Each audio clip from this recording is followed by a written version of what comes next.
Oui, je pense que tout d'abord, la Chine doit renforcer la coopération multilatérale. Nous pouvons unir les pays en voie de développement pour défendre le système ou bien les règles du commerce international. Et en même temps, la Chine maintenant participe activement à l'accord de RCEP. Et aujourd'hui, on a déjà signé 22 accords de libre-échange avec 29 pays, couvrant environ un tiers de notre commerce extérieur. Et deuxièmement, la Chine intensifie son ouverture au niveau institutionnel.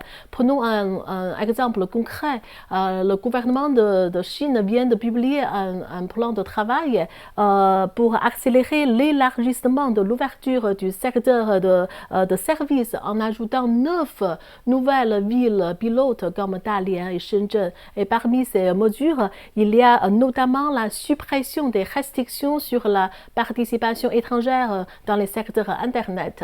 Et aussi, ensuite, bien sûr, la Chine continue les projets ceinture et route, au-delà comme les infrastructures comme des autoroutes, les chemins de fer. Et aussi, on fait aussi des projets dits petits mais beaux. Par exemple, les panneaux solaires pour éclairer les villages en Afrique.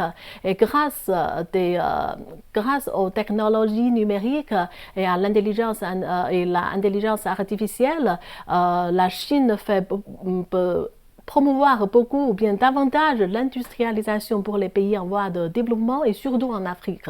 Et parce que en fait, Afrique, c'est notre partenariat très très important et on dit, même maintenant, comme les politiques de tarifs de Trump, ça frappe durement l'économie africaine, mais c'est aussi, ça pourra stimuler une collaboration plus forte entre les pays du Sud global.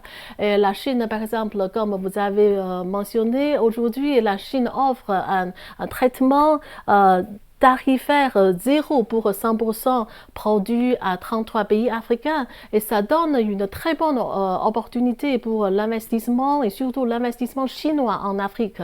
Donc j'espère de voir plus d'entreprises chinoises s'implanter en Afrique et surtout dans le domaine comme l'énergie renouvelable et le numérique.